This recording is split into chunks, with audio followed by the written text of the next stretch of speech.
Thank you very much for joining me today. This is Amro and you're watching Amro Bullock TV. Today I have a very special guest with me, a guest who shares with me a lot of passion about service, and he comes from the hospitality industry and as a matter of fact is one of the professionals of the industry working in Jumeirah, and I was very, very happy to be able to meet up with him today. Today we are meeting Ruben and we have a topic which is how to do the best with the employees that you have in order for you to repeat business of the customers. So today we have Ruben. Thank you very much for being with us, Ruben. Oh, pleasure to be here. Thank you.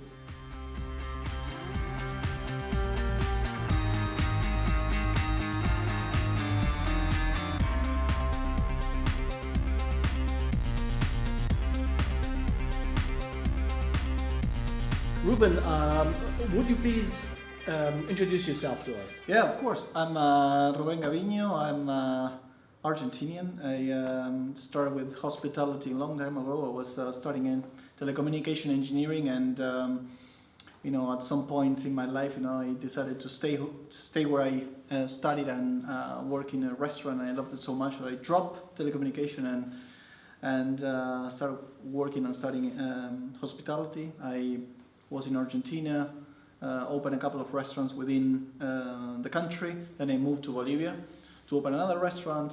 Then I went to Miami. In Miami I started with Four Seasons, my first hotel job. Then I moved with Four Seasons to Hawaii. I moved to Costa Rica. I moved to Palm Beach, all of them between 2.5 years. And then I had a chance to go and work in Europe for Starwood in a luxury collection hotel, which is the top tier of the top tier brand of Starwood. And after that they asked me to come to Abu Dhabi to open the St. Regis, another luxury brand that they have. I opened the hotel, and then I got approached by Jumeirah, and I started as a F&B director today. And you know that now I'm moving to South Korea, Seoul, for a position of hotel manager for the Contour Hotel. Yeah. What is it exactly that you were doing as a food and beverage? What were your responsibilities in Jumeirah? Yeah, basically I started as a food and beverage director, and Madinat Jumeirah is the signature hotel that we have from the ones that we own. And so I was managing 24 restaurants over there, plus all the pool and beach service. Yeah, so after that the company split in three. So Jumeirah Living, that took care of all the commercial buildings. Yeah, Jumeirah Hotels and Resorts, that managed basically all the portfolio of rooms, and then Jumeirah Restaurant Group, which is the small brother now, and who manages all the restaurants for the group. Yeah, so basically we have a portfolio of 46 restaurants, all from our own hotels. And I managed 32 of those. Okay, so how do you manage such a big number of restaurants? Well, I guess the important part, or the important variable here, is not how many restaurants you have. It's what's the structure that you have in order to manage those restaurants. Yeah, so basically I have 3 associate directors of operations. One manages all the bars, one manages all the casual restaurants, one manages all the signature restaurants. Yeah, so we have 9 bars, 12 signature restaurants, 12 casual restaurants, and 11 signature restaurants. Yeah, so each of them in their field. Yeah, they support and guide all the restaurants. Yeah, so the other big difference that we have from the regular hotel model is that instead of hiring outlet managers, typical hotel outlet managers, where they manage the floor, do the scheduling and all the paperwork, what we do is we hire GMs that are on a level of benefits and salaries of an assistant director of F&B, and we put them to run the restaurants like an independent restaurant. Yeah, so they are the director of finance, the director of operations, the director of marketing, and the directors of HR for the space. Are they empowered also to take decisions and run the show? Totally, and that's the actual idea. Is that there are certain things that they own, and there are certain other things that they need to go through me, for example. So just to put this in a very simple example, so you can decide to take off a dish because it doesn't sell well and replace it with one that you put as a special of the week or special of the day, and it worked really well. Yeah.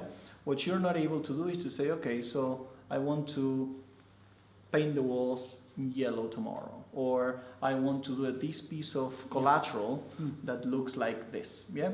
So there are certain decisions that will go through me or through home office. Yeah, and certain others that they are empowered to do. Yeah. So in the day-to-day operation, yeah, if they want to compensate a guest by giving a dish, they don't have to go through me. They are empowered to do that. So if they have a problem with a guest, they are empowered to solve it themselves. Yeah. Well, what are your main objectives throughout the year or month?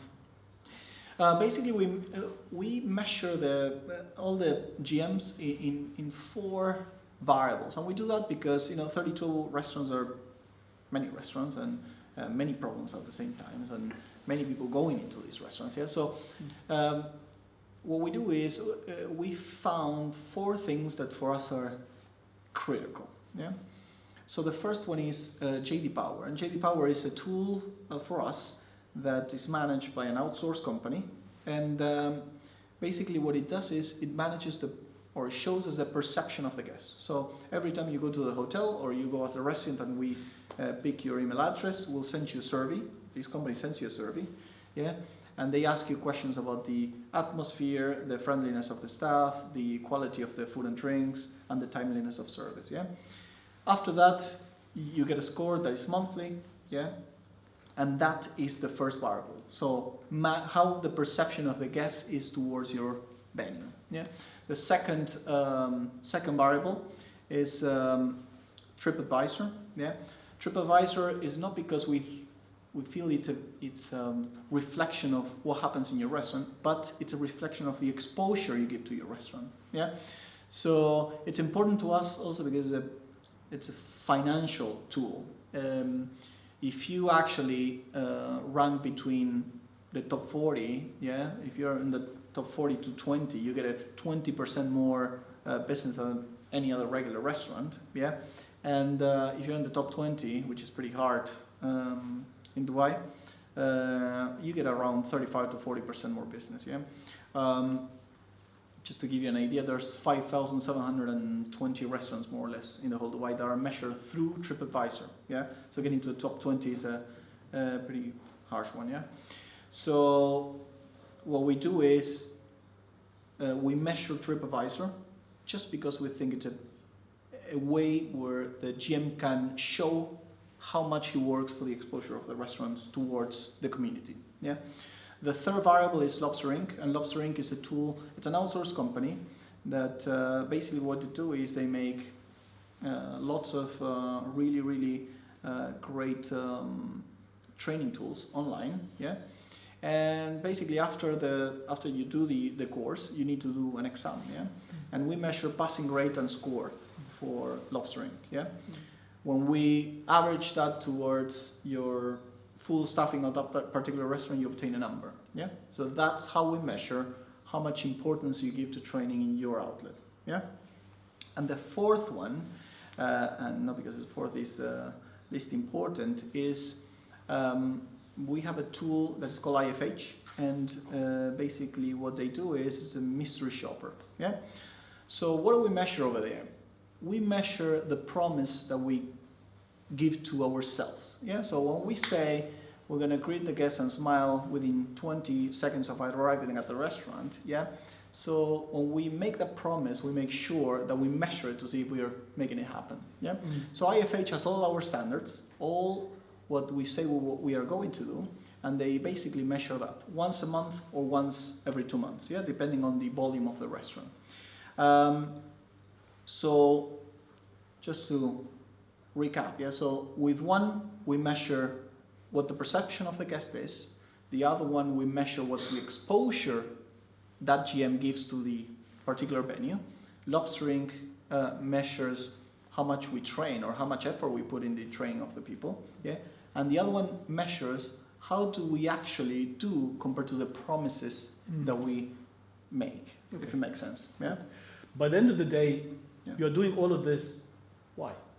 Because we want to make more money. Absolutely.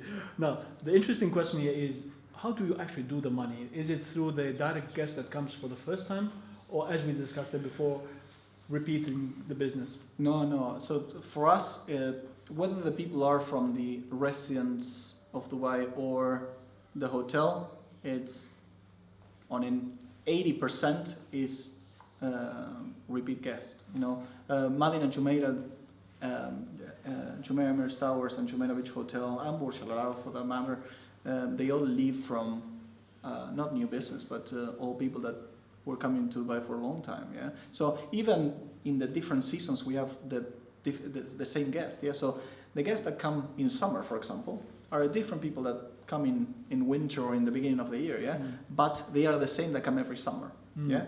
So for us is key to actually make sure that we keep those guests happy and that we actually recognize the difference between all of them. Yeah. So I guess that's the most important thing. So you can actually do a good job making sure that your standards are met, but at the end that's not the biggest part of the deal. The biggest part is knowing that Amro is Amro and he has different needs than Ruben. Yeah. And as long as if I'm the staff that is serving you, a colleague that is serving you, I understand that you have a different need than me, we're going to be probably fine. Yeah. So it's important to know the standards because that's the minimum level of service that we provide to guests. Yeah. But the key thing here, the trigger is how do we actually accommodate your personal needs. Yeah. All right. So if we are talking about repeat customer and repeat business through customers, what is your strategy of getting the customer to come again and again? Well, the actual strategy is pretty simple. So it's not that we strategize every month or every year about how we're gonna make guests come back. Yeah. So for the guest actually goes for two things to a restaurant. Yeah. They go for the food. Yeah. And they go because the atmosphere and service is great. Yeah.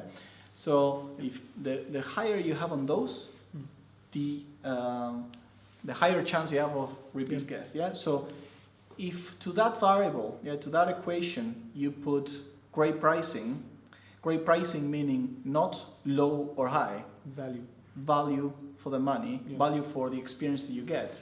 Yeah. You have a combo that is successful. Yeah. And if you add a touch of a place that is maintained correctly, in terms of the look, you have a pretty good chance of making it successful. Yeah. I think one of the most critical ones are the service. Correct me if I'm wrong. And because it has to do with variable, it has to do with human serving human, different logics, different cultures, different beliefs. How do you manage your employees to be really more attentive towards the emotion of the customers?